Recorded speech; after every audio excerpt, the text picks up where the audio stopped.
Good afternoon and happy Hanukkah. My name is Linda Kurtz and I'm a committee member of Z3.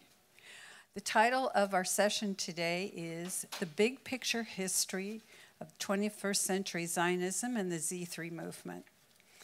The idea of Jews as a people and of Jewish peoplehood itself are not new phenomena, but have ancient roots in Jewish thought. This session will dive into Jewish history and offer a bird's-eye view of the legacy and destiny of Jewish life in the land of Israel and around the world.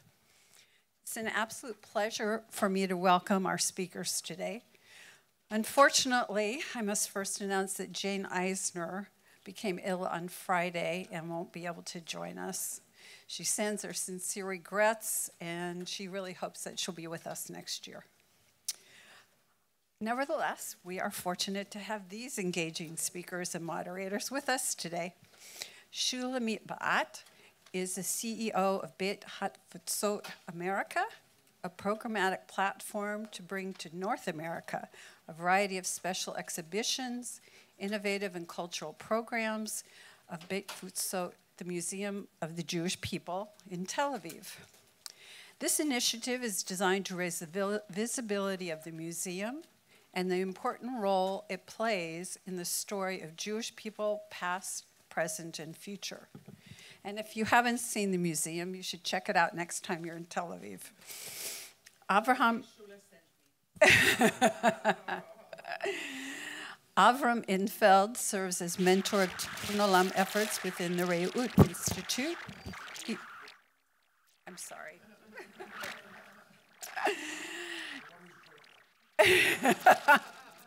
The most jet-lagged. He's been an important force in creating a variety of innovative Jewish educational programs and received many prizes for his extraordinary work. He's a native of South Africa, immigrating to Israel in 1959. Most recently, Avraham is the author of A Passion for a People, Geffen Press, 2018. I can strongly recommend. And you heard an introduction for Gil, but I'll go over it again. He's a distinguished scholar of North American history at McGill University and has taught in Israel. In addition, he's a prolific author, writer, and commentator. His latest book, and he's published several, was released in spring 2018, and the title is The Zionist Ideas, Visions for the Jewish Homeland, Then, Now, and Tomorrow. Certainly a really relevant book for the subject of our conference today. In addition, he's written essays, blogs for many journals, newspapers, and periodicals. And moderating our panel is Dan Libenson, who's had an extensive background in Jewish communal innovation. For 6 years, he served as executive director of Chicago Hillel and then director for new initiatives at Harvard Hillel. He's now the founder and president of the Institute for the Next Jewish Future and co-host of the podcast Judaism Unbound. So before we get started, please remember to silence your cell phones. With that, the floor is yours. Friend Yehuda Kurtzer recently, I saw on a panel saying, I don't know if it's a sign that your star is rising or that your star is falling when you're asked to moderate the panel rather than to be on the panel. But I actually think that on our podcast, we try to take the role of kind of the Jewish every person who's trying to understand the deep questions that are potentially the questions that we have to be facing when we look toward the Jewish future. And one of the things that we've done on our podcast a lot is try to reach back into history for the ideas that may have actually been developed and discussed a great deal a long time ago and that we may have lost sight of for a while for one reason or another, and that now we might find some value to bringing back into our conversation. And so I wanted to start there with our panelists and talking a little bit about the idea of Jewish peoplehood and what it's all about and where its sources are in history and how it links or might link to Zionism today, and particularly the the orientation that the Z3 movement is talking about in terms of Zionism being especially focused on being a project of the Jewish people. So I'm particularly, well, I was particularly thinking about, well, what other peoples do we talk about as having a peoplehood? Is this a Jewish idea, an exceptional Jewish idea, or are there other peoplehoods in the world? A scholar of Jewish history, Noam Pianko, who we had on our podcast, talks about Mordechai Kaplan. For the first time in its history, the Jewish people is... I don't know what that is. The founder of the founding thought leader of what became Reconstructionism, who sort of invented, at least in English, the word peoplehood, or actually adopted it as suggested by somebody else, to try to capture some notion of a Jewish communal, a Jewish collective identity where there were problems with using the word nation or nationalism at that time, and he came up with peoplehood. And so, and yet there are also, of course, the ancient roots, the idea of Am Yisrael, the people of Israel, right? So is this really a new idea? Is it an old idea? Is it something in between? And as it pertains to Zionism 3.0, I've been particularly intrigued lately thinking about an early thinker, not the earliest, but a sort of mid-level early thinker in the world of Zionism, Simon Ravidovich, who wrote most of his important work in the 40s and the 50s, so right around the time of the creation of the State of Israel.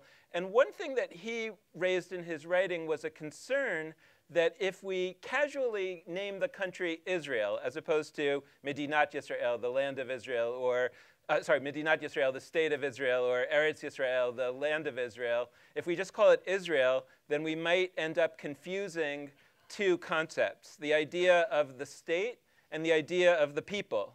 Because according to Ravidovich, traditionally it was the people that were called Israel in all of our texts. Whenever we see Israel, we're either talking about an individual, a member of the people of Israel, or the people of Israel itself, according to him. And he was concerned that if we start casually referring to the state as Israel, that we're going to have that confusion, and that it will ultimately sort of erase the membership or the seniority and the membership of that people, of those who are living in the diaspora.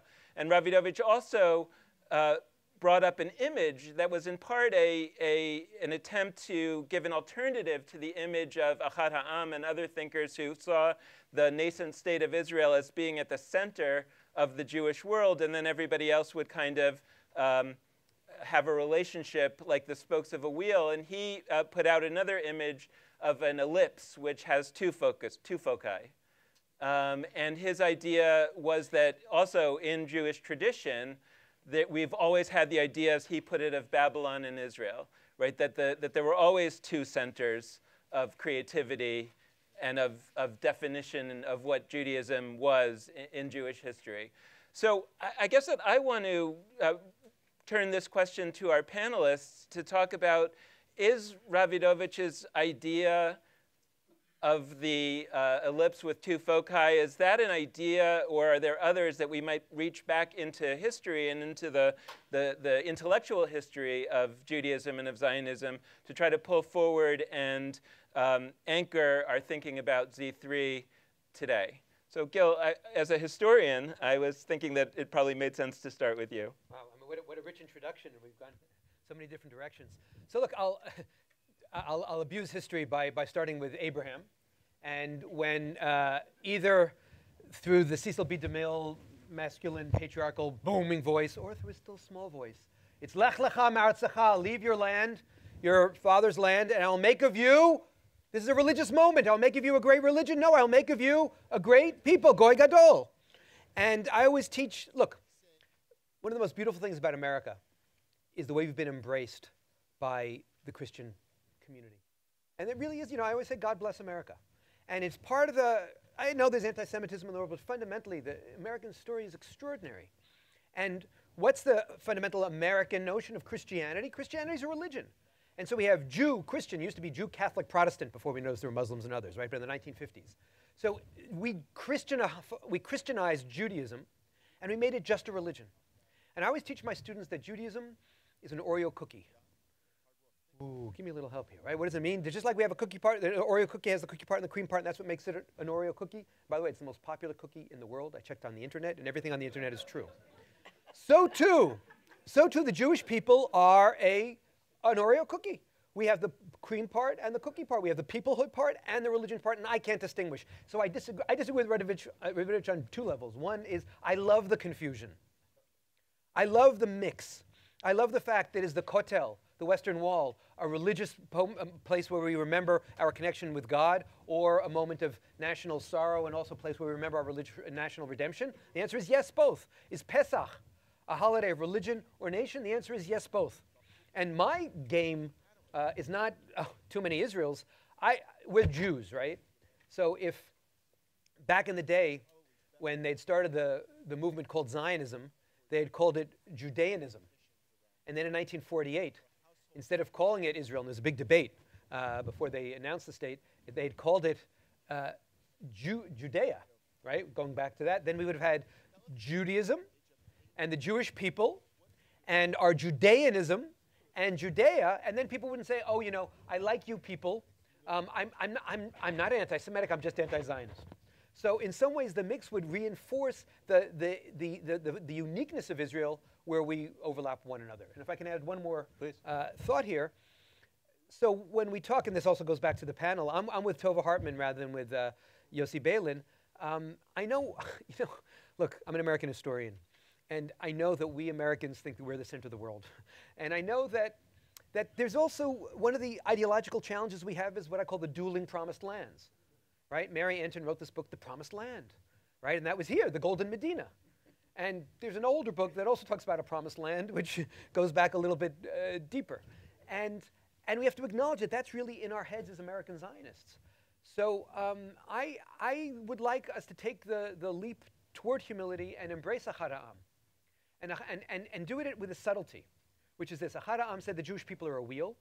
Achad Ha'am was the great Zionist thinker and also the great Wazadsky tea representative, but that's a whole other conversation. But he was, he was associated with what they call cultural Zionism. He said the Jewish people are a wheel. That come from Zion will come forth a new word, a new language, new ideas. Yerushalayim shel. Wherever you're from, you know that, right? That's cultural Zionism in action. So the Jewish people are a wheel. Israel is the center, and like spokes on the wheel, it goes back and forth to America, back and forth to England, back and forth to France. And in Jerusalem, in Israel, we do the mix. And that doesn't mean that we're not equals. See, this is my take on Achad Ha'am, my twist. That we acknowledge the centrality of Israel in the Jewish story. Because I can't rewrite history. It was always there, and it was always central, and that's what Zion is. That's what Zionism is. But it doesn't mean that we get into the old negating conversation of, oh, you're not good enough because you don't live there, or we look at each other as partners, even as we build this Jewish vision of the wheel. And the ellipsis is nice. It makes us feel good. We can go back. Yeah, I know, Babylon, and it feeds too much into our American collective ego and doesn't push us enough. And I want Zionism to be countercultural. I want Zionism to be a little bit, the way you make the pearl is the oyster, like a little tension. And that tension sort of says, I'm different. I'm not just an American Christian. I'm not a parallel. I'm a Jew. I'm part of a more complicated story. Well, so Avraham Infeld, I want to ask you this question, which you can feel free to ignore and talk about what Gil just said too. But I also think it might be an interesting question to think about later. I was thinking about the hit show Hamilton and the idea that it's been meaningful to America over the last 2 years to reach back into history for a particular character who perhaps stood for a set of ideas that might be relevant again and that we're looking to and that a way of exploring those ideas is to sort of lift up this old character. And I was wondering if there is somebody or some story from some period in the past that you think it would be good for us to dwell on deeply today. First of all, I wouldn't think of ignoring your question, but I'm probably not going to answer it.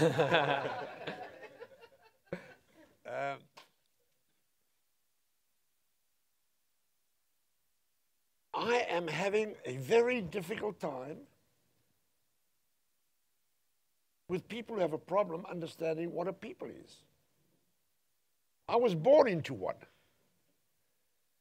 There was a Jewish people the moment I was born, I was a part of it. They've been around for a very, very long time.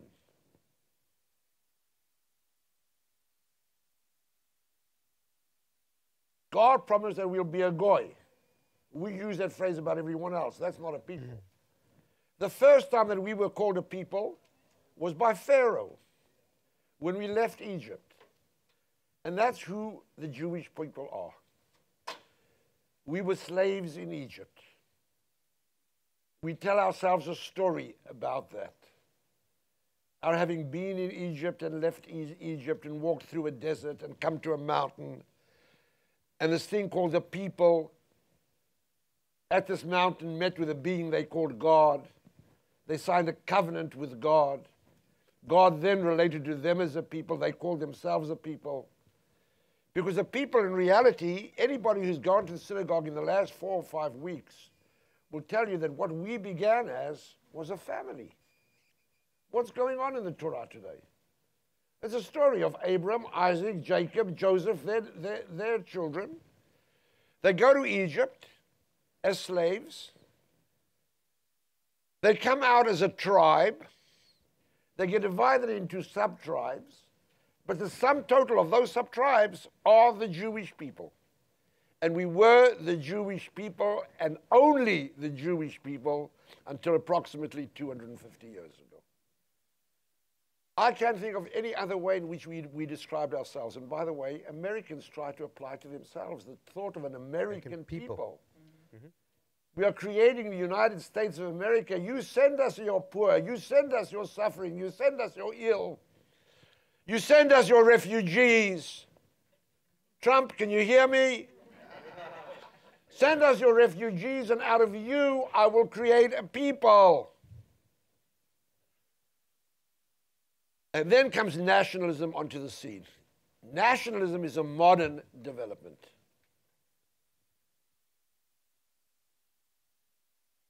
Jews living in Europe, sitting and waiting for a Messiah, suddenly meet with modernity and not with the Messiah. The Messiah doesn't come, but modernity comes. And modernity challenges them to ask themselves who they are. Why are we in a mess today? Because different Jews gave different responses to the answer, who are you now that you're living in modernity? And different Jews gave different responses. Some Jews said, you know who we are? We're people living in a ghetto, and we're going to stay in that ghetto. And we're not going to leave that ghetto. And we're going to continue to have 7 or 10 children each family. And we're going to continue to be dressed in black. And that's where we're living. And they exist today. You find them throughout the Jewish world, still living in a ghetto. And others who said, I like this idea of being allowed to leave the ghetto. I'm going to stop being Jewish. And assimilation occurred. And the others who said, you know what, I like this idea of assimilation. I like this idea of leaving the ghetto, but I can't give up on assimilate. I can't give up altogether and assimilate. I can't give up my God, so I'm going to become a religion. And there was a group that said, I'm not going to wait for the Messiah. I've been waiting for too long. I'm going to go back to Israel on my own. I'm going to go back to Zion. Yossi Balin is wrong, and I'm going to tell him so. There is only one Zion. It happens to be the name of a mountain that exists in the Middle East. And these group of people who decided they're going to return there under their own means created Zionism that built the state of Israel. If you really look carefully, and I think you'll agree with me, Gil, I can't think of a Zionist leader who didn't think that the role of Zionism was to turn the Jewish people into a nation. That's very, very significant for us to understand. Zionism began as a movement that had a clear idea, which was to turn the Jewish people into a nation. And within 50 years, this group managed to build a state. They managed to build a movement called the Zionist movement.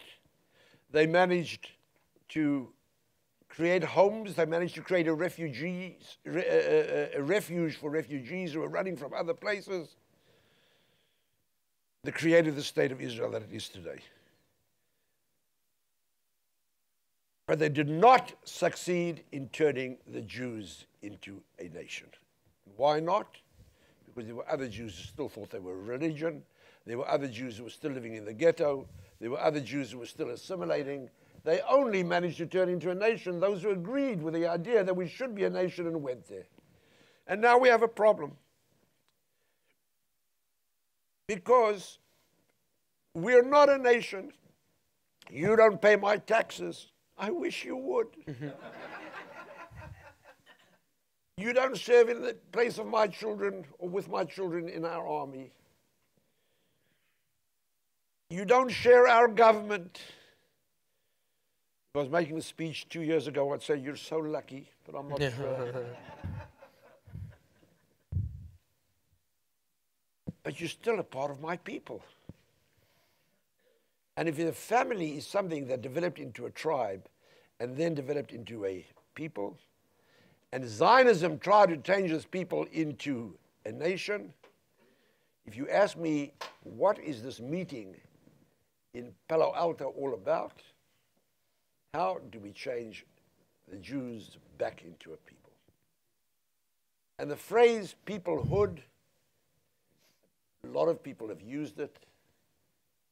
It's simply the understanding that what makes me and you concerned about each other is that we're members of the same people.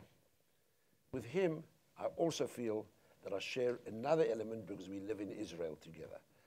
So he's also part of my nation.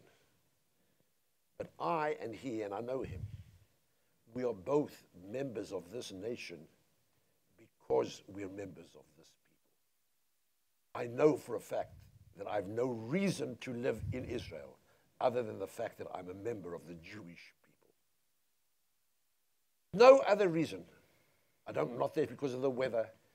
I'm not there because of the salary. I'm not there because of the beautiful scenery. I don't have US 1 along the west. I don't have that there. I could have it here. I'm there because I'm a member of the Jewish people. Without my being a member of the Jewish people, not only do I think I wouldn't be there, I don't think I have any right to be there. Because the purpose of Zionism was to create a national state for the Jewish people in the land of Israel. That's why I'm there. That's what a people is. And all the other arguments and discussions about a people is, I'll give you a great difference, a great way of describing who is a people. A people is that thing that Avraham Infeld is a part of. So Hamilton, we have Avraham Infeld. Well, maybe that's the character. Yeah. That's the character we need to resurrect. By the way, I should have noted that I'm asking each panelist an opening question, and then we'll have a little time for exchange among the four of us, and then we'll open it up to your questions. So I hope you start to think of your questions now. Shulamith Bahat, I was interested in the idea of a museum and the role of a museum in questions like this. I think a lot of us think of a museum as a place to go and remember the past. But I think that a lot of museums are starting to think of their role as more about doing something else that helps us in the present and in the future. And I was wondering if you could speak a little to that and also your thoughts on what you've heard. I have some Please. Responses to what my colleagues have said. Please. When I came to work for Bet Futsot, it was already known as the Museum of the Jewish People, and I felt very comfortable about this notion because if I have a chance, I'll talk to you about my idea that the word diaspora should be taken out of our terminology, and I'll explain why. But I wrote a strategic plan, and the first line in the strategic plan was, Bet Futsot, the Museum of the Jewish People, is more than a museum. And I described it as a center of Am Yisrael, or a center for Am Yisrael, as a place where outside of the political arena, some basic questions that my colleagues here dealt with can be discussed and addressed without this threat, without this sword of partisanism. And I have to say that in the beginning, my colleagues in Bet Futsot were shocked. But now everyone will begin their speech. Bet Futsot, the Museum of the Jewish People, is more than a museum. And as a matter of fact, since we have a number of platforms, including, by the way, Koret School for Jewish Peoplehood, we say the Koret School of Jewish Peoplehood at Bet Futsot. So the Bet Futsot is sort of an umbrella to a number of platforms. All of them are geared toward one major thing, is reinforcing Jewish identity, personal and collective, and also to let people who are not Jewish to learn about Jewish history, the Jewish experience of people who live among other people. We still do, and I believe we always will. And there is a universal resonance to that idea, to that experience, to that concept. So that's about the museum. I began to say something about the idea of not using the term diaspora. In Hebrew, by the way, it's still called Bet HaTfutzot. Tfutzot means diaspora, and the reason is very practical. The reason is that it had a market asset. In Israel, people know what Bet HaTfutzot is. In the United States, in other parts of the world, unless you know Hebrew, you cannot even pronounce it. I have a daughter-in-law. My son lives in San Francisco, and I once visited my son and my daughter-in-law in their home here, and she cannot pronounce the word Bet HaTfutzot. My son can. And the CEO of Bet HaTfutzot asked her, what would you call it? And she said, MoMA. So in Bet HaTfutzot in Israel is known. In the United States, it's very difficult to pronounce. For me, the word diaspora, and that's one of the reasons, frankly, that I joined Bet HaTfutzot, is gone. The only people that belong to a diaspora are Israelis, like me, who live outside of Israel. Most of you, I bet you, are 2 generations, 3 generations. I'm not so sure that you feel like members of a diaspora. This is why I embrace the concept of the Jewish people or Jewish peoplehood, because for me, it's a very broad umbrella to describe our diversity, because we are a diverse people, and we have to remember it. It's not 2 centers, it's many centers. I mean, some centers have greater pool, but every time I meet European Jews in these kinds of discussions, they always say, remember the 3rd brother, but there is also a 4th brother and 5th brother. So for me, the word peoplehood is really a very comprehensive way of describing who we are. If it would have been up to me, by the way, I would call us not Jewish, but Israelites, or Ivrim, from the word Hebrew. That is really my favorite name. But what I want to do is, this is why I opened my iPad, I want to read to you 2 descriptions of what Jewish peoplehood is. One of them is by Abba Eben, who in an interview with Mike Wallace, who was Jewish, when Israel was 10 years old, Wallace asked him, what is this thing about Judaism? And Wallace, by the way, came from an Orthodox family. And Abba Eben said, it is a religion, it is a peoplehood, and it is a civilization, and it is faith, and it is memory. It is a world of thought and of spirit and action, and it cannot be restrictively defined. And I'll read you another definition. The concept of Jewish peoplehood has framed and defined Jewish civilization for generations, probably millennia.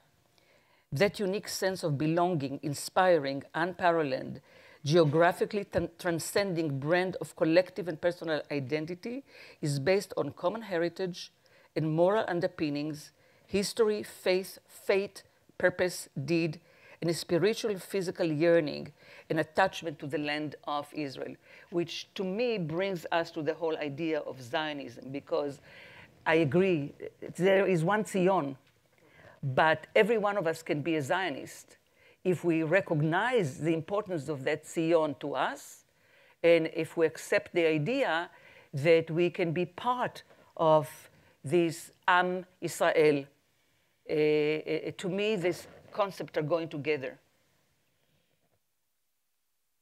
So I guess I want to come back again to take one more stab at this Hamilton question. But again, it's not critical. I'm asking it that way because I think it would be interesting, if we can, to identify some particular thinkers or particular stories from the Jewish past that might be relevant again, if we can. Because I think that to some extent, Avraham, I heard it especially in what you were talking about, that there is a little bit of this kind of law of unintended consequences story going on here, right? That there were things that didn't occur, and I guess I'm asking whether they didn't occur or we just haven't learned about the people to whom it did occur, that things would happen that are natural things, such as things that are happening today. So for example, and this we could reach all the way back to the book of Exodus and see that in a major time of Jewish transition, there was a mixed multitude that came along. Right, that there were non-Jewish fellow travelers, and in both societies, in Israel and in America, we have non-Jewish fellow travelers, and the question becomes, well, how does that fit with the question of Jewish peoplehood? Or another thing that seems to me very natural that we've read about a lot, but that two societies that are actually both doing pretty well would have a tendency to drift apart. That would be the natural thing to happen. And yet I don't recall a lot of early Zionist thinkers talking about that possibility. And so I guess what I'm wondering about is whether we actually don't have a lot to reach back for to those older thinkers, that they didn't know, they didn't think about the things that we really need to take into account, or perhaps they did, and we can lift those thinkers up. I'm not sure if this is exactly what you're looking for, but I'm thinking of Soloveitchik. And the great teacher, Rabbi Joseph Soloveitchik, who was known as the Rav, who gives this amazing Dvar Torah, this amazing sermon called Kol Dodi Dofek. Listen, my beloved Knox. Oh, sorry, that was very dramatic. I really, yeah. But that's really what's going on. It's 1950s, and he's going, what an amazing thing I've just witnessed. First, the Jewish people were almost slaughtered. We're decimated. Theologically, what do I do? What do I call that? Right? And he calls it's a moment of Hester Panim where God's face was hidden. But he says, now, listen to what's going on. He said this army came, and now this army gives us, even in America, pride, a sense of pride, because rather than seeing the Jews just being beaten up, we now have an army that defends us. Kol Dodi Dofek, listen, my beloved Knox. And he said, even when the UP, the United Press, to show how old this is, the 1950s, goes and asks for a comment, and they're told, oh, I'm sorry, the government offices are closed on Shabbat. Come back on Monday. Listen, my beloved Knox. He goes on and on. But then the most profound thing, which I think perhaps most relevant, is we have to be very careful that peoplehood isn't just membership. It's not just Boy Scout membership, although I like the Boy Scouts too, but that's a whole other conversation. He says, we're not just a machaneh. He goes back to Exodus. He says, we're not just a camp. We're not just our covered wagons circling and protecting us, but we are an edah. An edah comes from witness, from your eyes. You have a vision. And in the same way, Avram, that I couldn't find a Zionist thinker when I put together this book, The Zionist Ideas, and 168 thinkers, I couldn't find a thinker who wasn't trying to play this game of making us a nation. I also couldn't find one thinker who didn't bring some action, some ideology, some dreaming, some soaring into the peoplehood piece. No one wants us to be a machaneh. We might have different visions of what that edah should be, what that witnessing should be, what that vision should be. And so my understanding of Jewish peoplehood, and it ties into, by the way, American nationalism and American peoplehood, and not many others, because I spent many years in Canada. Canada's about peace, order, and good government. They just want things to be nice, although they also have a nationalism. You find it out when they when they meet an American, right? And you know the joke. What do you call a sophisticated American? A Canadian? Why can't Canadians go around sleeveless? Because they're not allowed to bear arms there. But anyway, so they have their own. But American nationalism and Jewish peoplehood are like a bird, and a bird can't just be steady. It always has to be flapping its wings, and it needs to flap its right wing and its left wing. It needs to flap its diaspora wing, I use that word, and its Israel wing. We need to be working in concert, and we soar. Sometimes we plummet, but it's active. And so I would say the conversation between Soloveitchik and Moshe and Hashem might be that Hamiltonian trinity you want. I'm afraid of getting into too much of a discussion about the word. We're Jews. Now try to give me another word that is inclusive of all Jews. Nation does not include all Jews. Religion does not include all Jews. Edah does not include all Jews. The only word I know that includes all Jews is people. Mm-hmm. And peoplehood is the understanding that you're a member of this, that you're a part of this thing called the people. It's the easiest way to describe who we are. The word is translated into people. We were called an that's who we are. We're Jews. It's the only term that is all-inclusive. And for me, the greatness of peoplehood is that it is all-inclusive. Mm-hmm. It includes every Jew, including the Erev Rav, the fellow stragglers, including those who join us.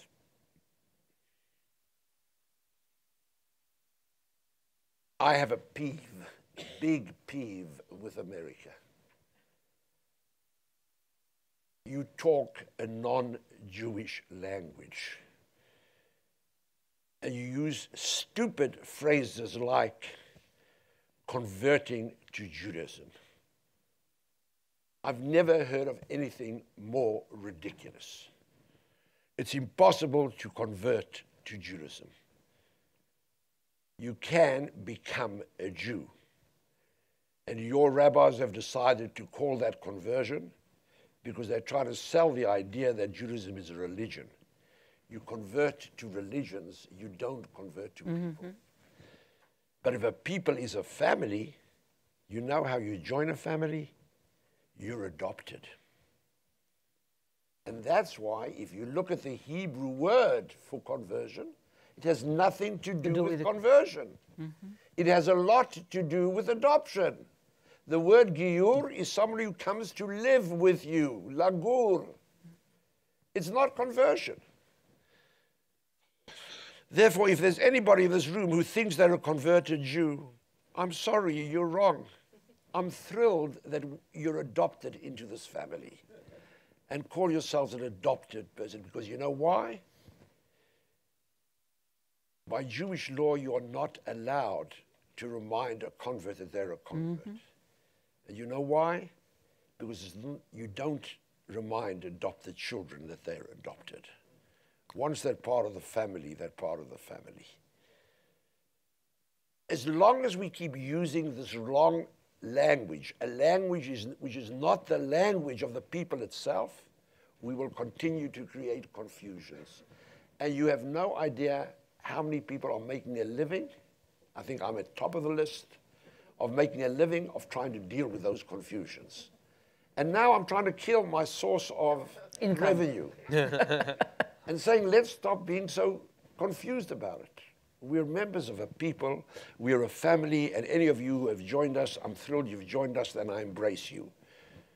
But you've joined a people, not a religion. We have a religion. And here, Gil, I have a distinction with you. We are not an Oreo cookie. We are the two sides of the Oreo cookie. That's the people. The religion is what's stuck in the middle over there. It's not that the one side's religion, the other side's nation. The two sides are people. Right, the cream in the middle is the religion. It's an addition. We have a religion. All Oreo cookies have something in the middle. We have religion in the middle. We have not a religion. We have a relationship with God. We have a covenant in the middle. But that's not a religion. Now, I have to disagree with you. Go ahead. Go ahead. That's a great compliment. I was at Breakout when she joined them. And I have to tell you, I was thrilled by the changes that were made, because when they called the Diaspora Museum, you know what they were trying to say? Because I remember the creation of the Diaspora Museum. The diaspora is about to die. And we are now having to create a museum which will be dedicated to the memory about the Jews abroad. It was a horrible idea. But the word diaspora is not a bad term, because Jews living outside of Israel are a diaspora, and there are many diasporas in this world. It's not a negative term. The Jews living in Israel and the diaspora make up the people of Israel. It's the only word, peoplehood, that includes that. Diaspora itself is not a negative term, at least to my understanding, and we're not the only diaspora in the world. I didn't suggest to take it out of our lexicon because I think it's negative. I just think that we are, if we're looking into the future, I think we need to describe who we are in different terminology. Now, I do agree with you, by the way, that one of the terminologies that we have to discard is the whole notion of conversion.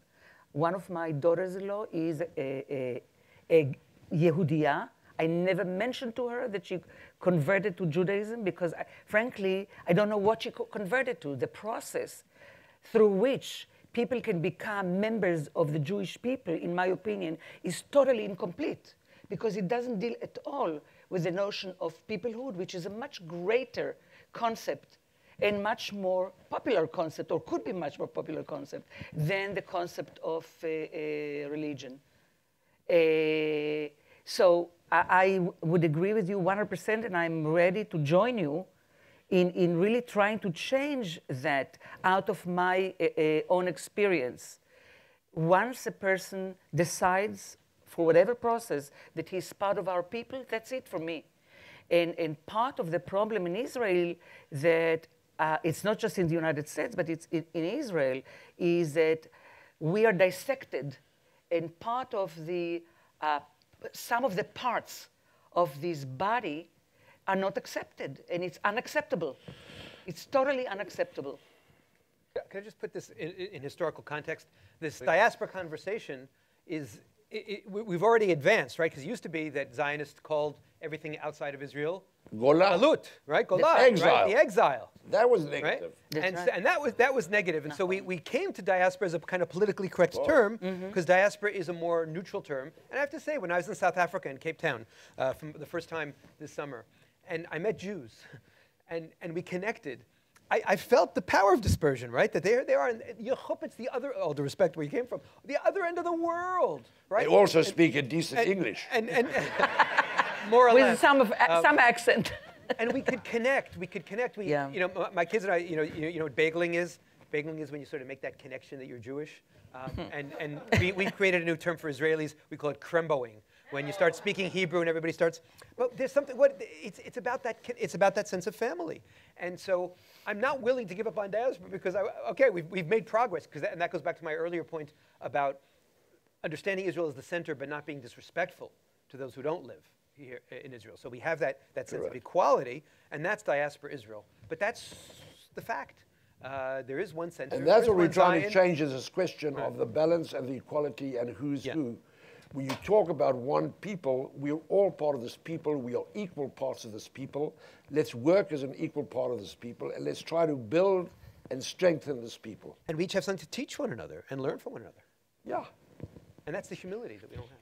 I mean, so I want to give some time for the audience to be able to ask questions. I do want to note, because I think it's actually beyond the scope of this panel, but I am thinking back to the plenary talking about this new organization and what was going to be first on its agenda. And again, I'm with Tova Hartman. This maybe should be third on the agenda. I don't want to go so. But I mean, I think there's this question of how do we determine that somebody's part of this people? But I think that there's a related question, which is that what do we do in a situation where there may well be rather broad agreement among the majority of the Jewish people that we should have a more open tent, a more welcoming definition of who is part of this people, and a very small minority disagrees, but because of the way that at least part of this people has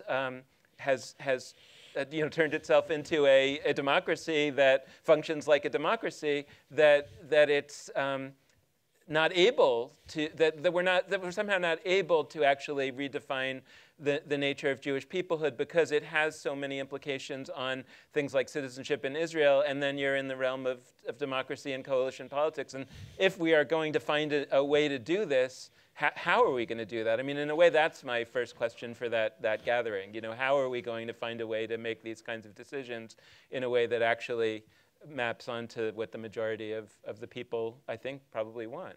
So I just leave that out there. Again, we're putting the emphasis, unfortunately, the problem here is not the democratic nature of Israel. The problem here is the electoral system of Israel. You have an electoral system which allows a small minority to control. It's a whole lecture on how Israel's electoral system works. If anybody can figure it out logically, then you've managed to logically think about the illogical. It was a wonderful movement for the. It was a wonderful way of running an organization, the World Zionist Organization or the Hadassah Women's Organization. You can't run a state that way. But it has placed power in the hands of a small group. So you've either got to work and pressure and get involved in lobbying to change the electoral system, or you've got to say, I want to change it so much that I'm going to move there and get a vote and participate in the vote, and I'm going to change it. But we've got to change that electoral system. It's not affecting anybody in this country. Well, it affects them only in their relationship with Israel. And that, for me, is very problematic. It doesn't affect them in their relationship within the American Jewish community. And one thing I can say that has happened now is that the Israeli rabbinate have begun to get Reform and Conservative and Orthodox much more together, because they're also banning a lot of Orthodox confessions. So I want to stay more in the realm of history. If I opened up a can of worms, I'm sorry, except that I think that these are things that people should be thinking of as they leave this, because there's a lot of work to be done. So I want to give a chance to ask for folks here to ask questions. Is there a microphone that's sort of a roving microphone? No, we're recording it, so it would be good if you do. Maybe I shouldn't use a microphone. First, I want to thank the panel for bringing to what often feels like Canaan here, a Zion. You've erected 1,100 people, are you kidding, in Canaan, in one place, without being attacked? It's a great thing, so thank you. I had a Mexican gardener who found out I was Jewish, and he told me, you know, you're not really the children of Israel. I'm a member of a church that's the real children of Israel. Have you heard about this? It's a cult in New York. This guy's preaching. They're the real children of Israel. We're a lost tribe of Kuzari that converted. We're not really Jews. They're the real Jews. And I brought him into my home, and I showed him the shelf of books that I think help make us Jewish. And that entire shelf is a discussion between Jews and God, trying to figure out what's this about? What are we trying to do? What are you trying to tell us? What are we as Jews doing? And I'm wondering what you all think of the meaning of the G word for Zion. Z0, call it. What do you think G's meaning is for what Zion should be? G meaning God? Is it? Anybody want to take that? I don't know. I feel very comfortable as a Jew, and it doesn't really. I mean, I did have difficulty at some time about being Jewish. It lasted a few hours. I was only 8 days old at the time. But I got over that. And other than that, I feel very good about being a Jew. I don't think that there's a problem with the term. It comes from Judea. You know, there was a debate about what to call Israel when Israel was about to be created. They couldn't call it Canaan. They tried that already once or twice. It didn't work, so they had to find something else. It's you people who were the problem in calling it Judea, because they said you're going to call Judea, you're going to create an identity problem for Jews outside of the country, because you're Jewish because you live in Judea, and you're Jewish because you're a member of the Jewish people. And if we would have created the country Judea, the Arab citizens would be Jews, That would be a serious problem for them. So you know what we'll do? We'll call it Israel, and we'll create an identity crisis for the Israelis instead. But I think the terminology is really not the thing. The people who came to this conference, who are you? We're the Jewish people. Why do we come for this discussion? Because we're interested in the future of the Jewish people. What are we drawing on? Ideas from the past of this Jewish people. I don't even know you people, but I love you people. How can I make a statement like that? I went to a friend of mine's Shiva house. His father passed away, and he was sitting Shiva. He had a 4-year-old daughter, a 5-year-old daughter. I walked into the house. I'd never met the daughter before. She saw me. She turned to her father and said, "Abba, who's that? And do I love him?" That explained the whole thing for me. Is he one of us? Is he a part of this? Is he a part of it? People who she understood automatically. Could I respond to that? Yep. You know, I think I was a little frustrated with where Yossi Beilin took the conversation. Because it's like shouting fire in a crowded theater to get up in front of 1,100 American Jews and say, we want you to be we want you to raise these issues of Giur and conversion and all that. We know the answer. We know what we think. And I thought that we were really invited by Rabbi Lord Jonathan Sachs and by David Brooks and by Zach Bodner and by Giddy Greenstein to think on a whole other level. And they weren't afraid. It was really interesting to me to be at the Zionist Congress where people weren't afraid to use the word spiritual. And you're using the G word. Right? And that goes to my understanding of what I was trying to do with this phrase, identity Zionism, is I believe American Jews. You know, it's easy, as I say, it's so easy to talk about, you know, what Israel, how Israel lets us down. Let's talk about what's going on in American Jewry right now. Let's talk about the challenge of so many of our kids just deciding not to be a part of this wonderful family. Let's talk about the fact that they're in America today, and David Brooks touched on this, there's a spiritual soul sickness that's going on. Our best and our brightest come to my universities, the universities that I love, and I'm not even talking about anti-Zionism. They go straight to the pharmaceutical health services, and they go to psychological health services because there's something we haven't given them. And it's not just the pressure to succeed. That's half of it. The other half of it is we've stripped them of identity, almost in the way that they were stripped of identity in the Soviet Union. 100%. Yeah. Right? And this, to me, is the issue. And this, to me, I felt that Yossi Beilin completely hijacked with his Israeli agenda. And I want us to have I want us to talk about that. I want us to talk about how do you find profundity in a culture of materialism. How do you find meaning in a world where we're not supposed to, we're supposed to be so flat and we're supposed to be so open-minded that our brains fall out? How do we find rootedness when we get to university? We tell our kids the most important thing in the world is to get that perfect A and that perfect CV and write that insane essay about how I saved the world at the age of 17 and that's why I have to be accepted to Stanford or Berkeley, wherever the hell else. I get there and I'm told that nationalism is for boobs and religion is for idiots. And then how do I build an identity from there? That's our challenge.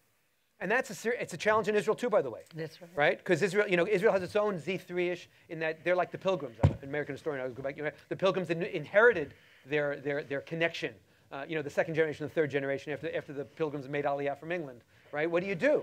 Right? And how we create a language that goes on that has Israeli kids understand the profound opportunity they have as Jews over there is a whole other conversation. But I'm right here. I want to have this conversation right now about how do we find deeper meaning? How do we root ourselves in something bigger than last week's sale at the mall or last week's YouTube cat video of somebody rolling around and drooling and being most liked? There's got to be more to life than that. I'm not arrogant enough to say that our way is the best way.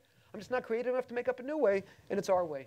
So I'm a part of it. Okay, let's I would like to. I don't want you, because you're an American and they're American, to be worried about American Jewish problems. I want to be worried about American Jewish problems as well, because they're part of my people. Absolutely. And I want them to be involved in my problems as an Israeli as well. Because we overlap. We overlap. Right. Because we can also learn from one another, right? Because even with our slightly different accents, we can actually show how we can really create something new and exciting and Z3-ish. Shula, I wanted to let you talk about that. Well, because I wanted to talk about idealism. An idealism that can combine the two communities, and not the two communities, all of us, because as I said before, we are more than just two communities. But we are here, and there are lots of Israelis in this room, so we tend to speak about the United States and Israel. Every time I get depressed about the political situation in Israel, and it's rather often, I go and read one, in my opinion, one of the most beautiful documents that have ever been written, the Declaration of Independence of the State of Israel. In Hebrew, it is really much more beautiful, in my opinion, than English. But it is talking about the aspiration to be an exceptional society, חברת מופת. If I would have been involved in political life in Israel, that would be my platform. I would look at this as my guide to what Israel should be. I think we need to develop, when I say we, you know, I'm an Israeli, and I'm an American, and I'm a Jew. I have so many identities. I live here and I live there. So I would like to see some aspiration for the Jewish community all over the world to be חברת מופת, an exceptional society, because we have so much in us that is exceptional, that is unique. We have to know how to do it humbly, by the way. It's very important to do it in a way that others would not think that we think that we're better than others, even though we may be. But I'll tell you a real story. I once went with my younger son to a bat mitzvah, and he was in the United States, and he was very bored. And he kept asking me questions. Ima, what is, do you believe in God? And I told him that well, sometimes I do and sometimes I don't. That's what the nature of, for me, you know, I'm debating the concept. And then he said to me, so what is Judaism all about? He was 12 years old. And I said, Elohim me'ayin yavo ezri, God, where am I going to get help here? And then I saw the 10 Commandments. And I said to him this. And he said to me, but other people believe in it as well. And I said, yes. But we were almost first. Hammurabi came before us. But I didn't want to confuse him. He was only 12 years old. What I'm suggesting is that we need to, we all talk about Jewish values, but very rarely do you find people who really actually tell you what these Jewish values are. I think we need to put them in front of ourselves to guide us here, to guide us in Israel, and to guide the relationship between all of us. So, unfortunately, we only have like 5 minutes, and since these are very long answers, why don't we maybe get a few questions just real quickly, and then we'll just let everybody have a last reply. So, Darren, do you want to? Thanks to the panel. So it seems like, you know, language like peoplehood, nation, family, it seems like these are words that represent boundary markers.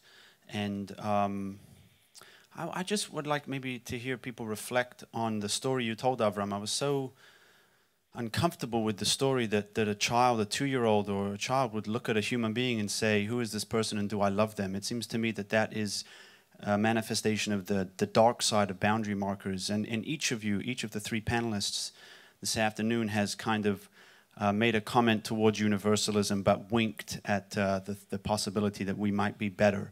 And I think that viewpoint is central to the mess we're in.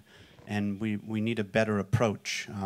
I think Jewish values, when understood deeply and taught correctly, and more importantly, modeled correctly, should teach every human being that every human being is deserving of love, and there is no us and there is no them. So I just want to raise that concern and my deep discomfort with that implication. I thank you for the comment. And I don't understand how you got from my story to a feeling that we're better. We're different. We're particular. I do believe in particularism, and I believe that all peoples have a particular identity, and we will learn how to get on in this world when we respect and love their particularism. What happens when you give someone a Jewish education of any kind, that sense of belonging is what says, is he a part of my family?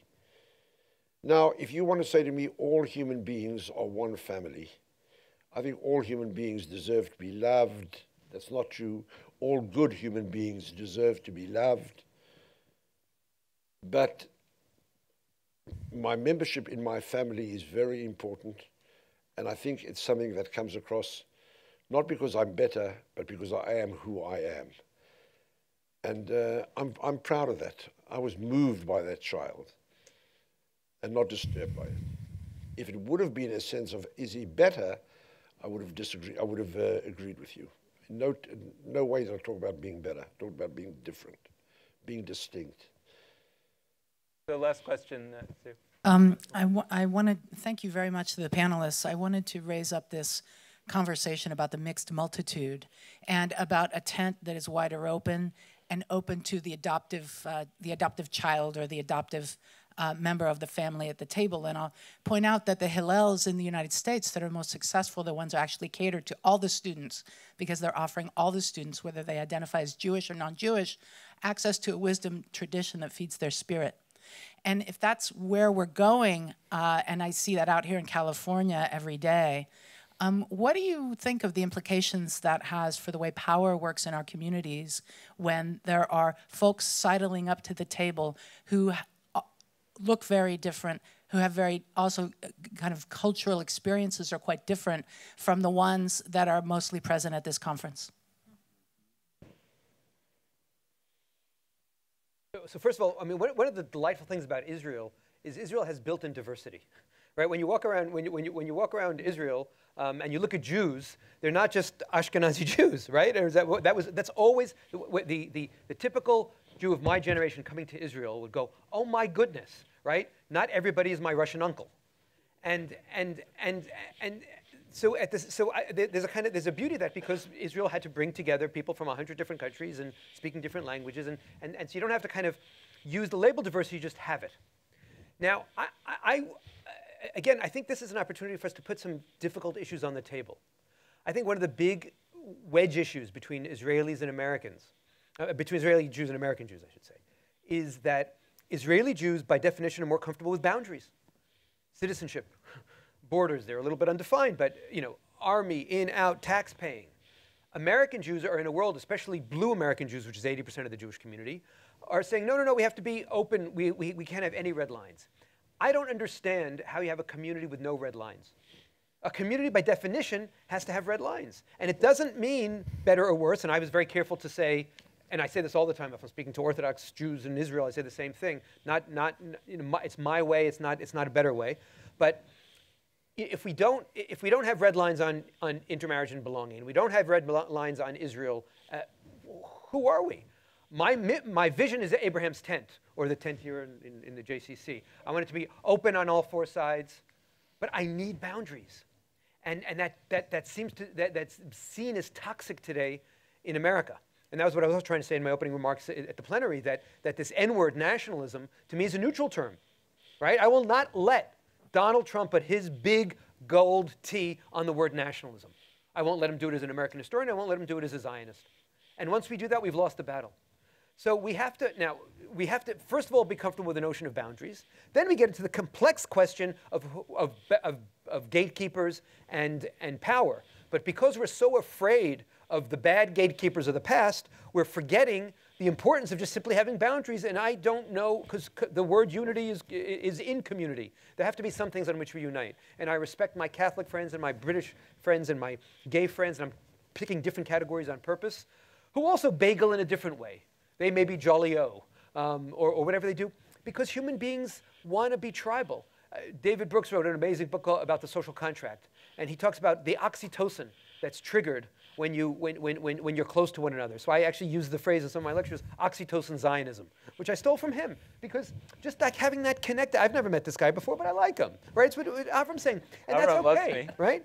He loves, I like. I'm a cautious New York Jew. That's a whole other thing.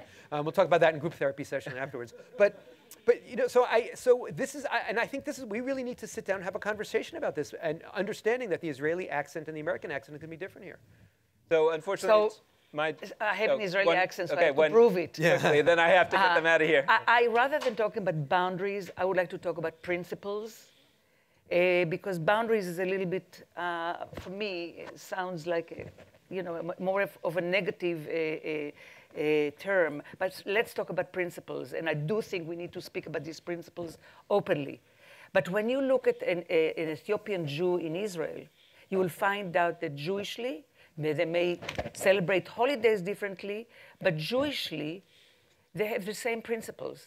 They look differently. They have the same principle. Just recently, I brought to the American Jewish University an Israeli of Ethiopian origin, because we had an exhibition and as a result, a film about the integration of Ethiopian Israelis in Israel, which is not an easy thing.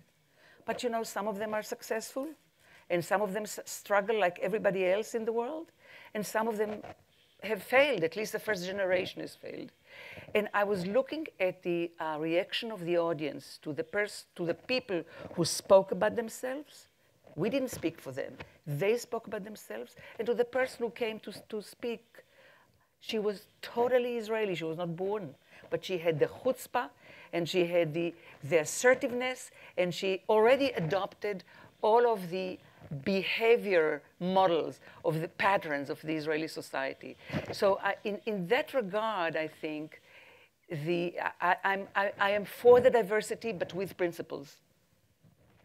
And I guess it's my job to get you out of here for your next panel. But I mean, I will say that I'm hearing also, it was our job for this panel to focus on peoplehood and on the idea and the history of peoplehood. But I also am hearing in this that there are other P words that we should be talking about, principles, purpose, that are that I think people are struggling with. You know, I think Daniel Hartman talked about that there's some people that are Genesis Jews, meaning they're really focused on the family, and there's some people that are Exodus Jews, they're really focused more on the ideas. And I think Daniel Hartman talks about how we're actually on the spectrum, we all are a little of both. But I think that that's an interesting idea to explore, this question of how powerful is this idea of peoplehood, and to the extent that that people question its power, is that also because they're looking to be able to articulate a purpose that goes together with their peoplehood. So I hope that this is food for thought, and I hope you enjoy your next panel. Thank you.